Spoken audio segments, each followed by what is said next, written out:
In our other story, the U.S. intelligence chief has warned that foreign terrorist groups in Syria are preparing to attack Western targets. James Clapper says that terrorists from across the globe are gathering in Syria, where they're running camps to train people to carry out attacks in Western countries. The estimates that are now about 20, estimates that there are now about 26,000 extremists in Syria. Clapper says the insurgents are from some 50 countries, including European states. He made the remarks while presenting an annual intelligence assessment at the U.S. Senate Intelligence Committee. The presence of the extremist groups in Syria has become a rising concern for the U.S. and its European allies who've been supporting the anti-government insurgency in Syria. Peace activist and former U.S. Marine Ken O'Keefe joins us from the British capital, London.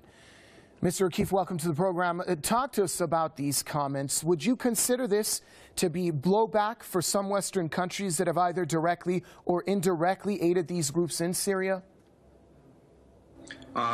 This is really one of the greatest manipulations of all when we talk about blowback. It is not accidental. It's not unintentional.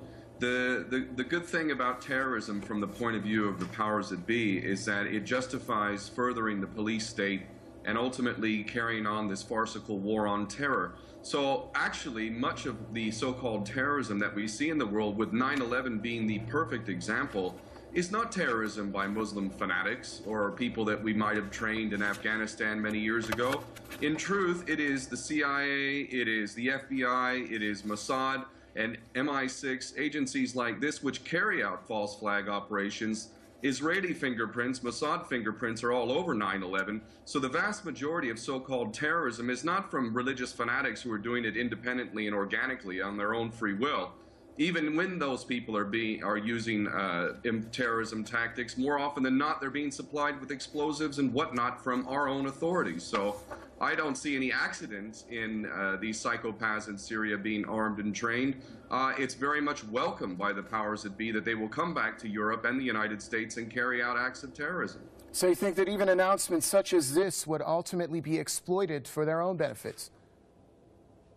Well, indeed, that's exactly what's going to happen. And I have no doubt whatsoever that unless some of these psychopaths do in fact come back to the Western countries where they originate from and carry out acts of terrorism, which is desirable from the point of view of the powers that be, again, to justify the farcical war on terror and to maintain even further tyrannical powers, to centralize power even further and take away more power from the people to increase the police state.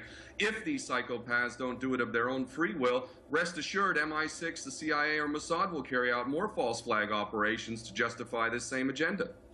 Thank you very much. Peace activist and former U.S. Marine, Mr. Ken O'Keefe. Your comments are much appreciated here on Press TV.